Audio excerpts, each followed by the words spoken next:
राहुल की मम्मी उमा अपनी नौकरानी शांति को लगातार डांट रही थी और बेचारी शांति बार बार माफी मांग रही थी। माफ कर दो मेम साहब, आगे से ध्यान रखूंगी, अब ऐसा नहीं होगा। मैंने पहले भी तुझे समझाया था, अगर मैंने तेरे लड़के को राहुल की चीजों के साथ खेलते हुए देख लिया तो मैं तुझे नौकरी से निकाल दूंगी। आज फिर ये दीपक राहुल की साइकिल चला रहा था। आंटी जी, राहुल ने मुझे खुद ही अपनी साइकिल दी थी। मम्मी, दीपक सही कह रहा है, मैंने ही इसे साइकिल दी थी। ये तो मना कर रहा था। मम्मी, दीपक मेरा दोस्त है, ये भी तो मुझे अपने खिलौने देता है। राहुल बेटा, तुम अभी ना समझो, ये दीपक तुम्हारे सारे महंगे और नए खिलौने गंदे कर देगा। और शांति सुन, इसे कमरे पर ही छोड़कर आया कर। भला तूने पड़ोस में किराए का कमरा ले लिया, ये दीपक रोज तेरे पीछे पीछे यहाँ जाता है। दीपक बेटा, तू घर जा, मैं थोड़ी देर में आती हूँ। ये कल के दाल चावल बचे हुए हैं, लेती जाना, मेरा थोड़ा फ्रिज खाली हो जाएगा। मम्मी, मुझे भी दाल चावल खाने हैं। नहीं बेटा, ये दाल चावल बासी हो गए हैं, तुम इन्हें खाओगे तो बीमार पड़ जाओगे। मम्मी, फिर आप ये दाल चावल शांति आंटी को क्यों दे रही हो? राहुल धीरे बोल बेटा, ये गरीब लोग कुछ भी खाएं इन्हें सब हजम हो जाता है। अब ज्यादा बातें मत करो, जल्दी तैयार हो जाओ, हमें होली की शॉपिंग के लिए बाजार भी जाना है। लो, तुम्हारे पापा भी आ गए। उमा, इस बार फार्म हाउस की होली पार्टी के लिए तुमने सभी को इनविटेशन दे दिया ना? हाँ हाँ, मैंने सबको बोल दिया है। इस बार की होली की सारी तैयारियां मैं खुद देख रही हूँ, देखना बहुत मजा आने वाला है। चलो राहुल, तुम नई पिचकारी भी खरीद लेना। उमा राहुल को लेकर बाजार जाती है और ढेर सारा होली का सामान खरीदती है। उमा राहुल को बहुत ही महंगी पिचकारी दिलवाती है। ये देखो राहुल, मैंने तुम्हें सबसे बढ़िया और महंगी पिचकारी दिलवाई है, अच्छी है ना? मुझे तो दीपक जैसी पिचकारी लेनी थी। सुबह वो जिस पिचकारी से खेल रहा था वैसी तो कोई पिचकारी बाजार में नहीं है। मम्मी, दीपक के पास बहुत बढ़िया पिचकारी है, मुझे भी दीपक जैसी पिचकारी खरीदनी थी, पर पूरे बाजार में मुझे वैसी पिचकारी नजर नहीं आई। आपने मुझे ये पिचकारी दिलवाई है, ये वाली मैं दीपक से बदल लूंगा, मुझे उसकी पिचकारी ज्यादा अच्छी लगी। क्या दीपक के पास ऐसी कौन सी बढ़िया पिचकारी है जो पूरे बाजार में नहीं? मैं भी तो देखूं।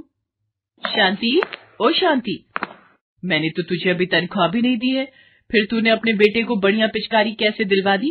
राहुल कह रहा है वैसी पिचकारी पूरे बाजार में नहीं है, दिखा तो जरा कौन सी पिचकारी दिलवा कर लाई है तू दीपक को।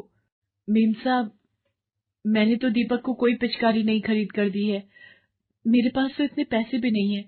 आप सब जानते हो, जब आप मुझे तनख्वाह देते हो उसमें से बड़ी मुश्किल से मैं घर का गुजारा ही कर पाती हूँ। मम्मी, वो पिचकारी देखो जो दीपक के हाथ में है। उमा दीपक के हाथों की ओर देखकर चौंक जाती है। दीपक के हाथ में एक प्लास्टिक की बोतल थी जिसमें उसने छेद किए हुए थे। उस बोतल को दबाने पर छेदों में से पानी की बौछार हो रही थी। राहुल बेटा, ये पिचकारी नहीं है, ये तो गंदी सी प्लास्टिक की बोतल में पानी भरा हुआ है। अब दीपक तुम्हारी तरह महंगी पिचकारी तो खरीद नहीं सकता, इसे तो ऐसी चीजों से ही काम चलाना होता है। ये ले राहुल, मेरी पिचकारी तू रख ले, मैं और बना लूंगा। मुझे पता है, तू यही सोच रहा है कि ये गंदी सी बोतल देकर बदले में राहुल तुझे अपनी महंगी पिचकारी दे देगा। देख शांति, तू काम वाली है तो काम वाली बनकर रह, और अपने बेटे को कह दे राहुल की बराबरी करने की कोशिश न करे, वरना तू कहीं और काम ढूंढ ले। उमा गुस्से में चली जाती है। माँ, राहुल की मम्मी मेरे से नफरत क्यों करती है? दीपक बेटा, हम गरीब लोग हैं, हम अमीरों की बराबरी नहीं कर सकते। राहुल अगर तुझे खेलने के लिए बुलाए तो मना कर देना। बेटा, अगर ये नौकरी चली गई तो दूसरी नौकरी मिलना मुश्किल है। तेरे बाबा के जाने के बाद ये नौकरी ही मेरा सहारा है। दीपक उदास हो जाता है। उधर उमा फार्म हाउस में होली पार्टी के लिए गाड़ी में सामान रख रही थी। मम्मी, हम दीपक को भी अपने साथ ले चले? नहीं बेटा, हम दीपक को अपने साथ नहीं ले जा सकते। वैसे ले भी जाए तो कोई हर्ज नहीं है, शांति अगर साथ होगी तो तुम्हारे काम में हाथ बटा देगी। ठीक है, मैं शांति को साथ चलने के लिए बोल देती हूँ। उमा होली पार्टी के लिए शांति को भी अपने साथ ले जाती है। वहां जाकर शांति काम में लग जाती है। दीपक बेटा, वहां मेहमानों के बीच बिल्कुल भी मत जाना, नहीं तो मेम साहब गुस्सा करेंगी। ठीक है माँ, मैं नहीं जाऊंगा। दीपक, आना देख, गुलाल, पिचकारी, गुब्बारे, रंग, कितना मजा आ रहा है। नहीं नहीं, माँ ने मुझे मना किया है, अगर मैंने तुम्हारे साथ होली खेली तो माँ को डांट पड़ेगी। ठीक है, फिर मैं अपने फ्रेंड्स के साथ जाकर होली खेलता हूँ। राहुल पार्टी में आए अपने दोस्तों के साथ होली खेलने लगता है। दीपक दूर खड़ा सब कुछ देख रहा था। सब लोग होली पार्टी का मजा ले रहे थे, एक दूसरे को रंग लगा रहे थे। शांति, वेटर के साथ मिलकर सब लोगों को ठंडाई और गुजिया समोसे सर्व कर दो। अगर मेहमानों को देने के लिए होली की टी-शर्ट और चश्मे जो स्पेशल बनवा कर लाई थी, वो मैंने राजीव को दिए थे। राजीव सुनो। क्या हुआ उमा? आओ ना, एंजॉय करो। क्या काम में लगी हो? आ जाओ। अरे वो होली का बाकी का सामान कहाँ है? वो मैंने स्विमिंग पूल के पास रखवा दिया था। अरे छोड़ो ना, आओ होली खेलो। लगता है मुझे ही लाना पड़ेगा। अब होली खेलते हुए मेहमानों को नहीं दिया तो फायदा क्या? ये ड्राइवर भी नजर नहीं आ रहा। शांति भी मेहमानों को खाना पानी दे रही है। ओ दीपक, इधर आ, जरा मेरे साथ स्विमिंग पूल तक चल। उमा दीपक को अपने साथ स्विमिंग पूल के पास सामान उठवाने ले जाती है। एक काम कर, ये सारे पैकेट और डिब्बे एक साथ उठा ले।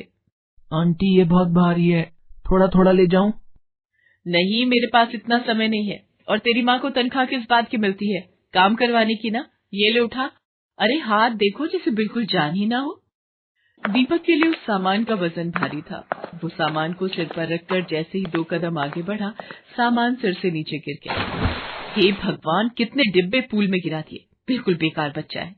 एक काम बोला वो भी ठीक से नहीं हुआ। रुक, तुझे अभी बताती हूँ। आह, बचाओ बचाओ, कोई बचाओ। आंटी पानी में गिर गई, अब क्या करूं? ये तो डूब जाएगी। बचाओ कोई। आंटी आप घबराओ नहीं, मैं कुछ करता हूँ।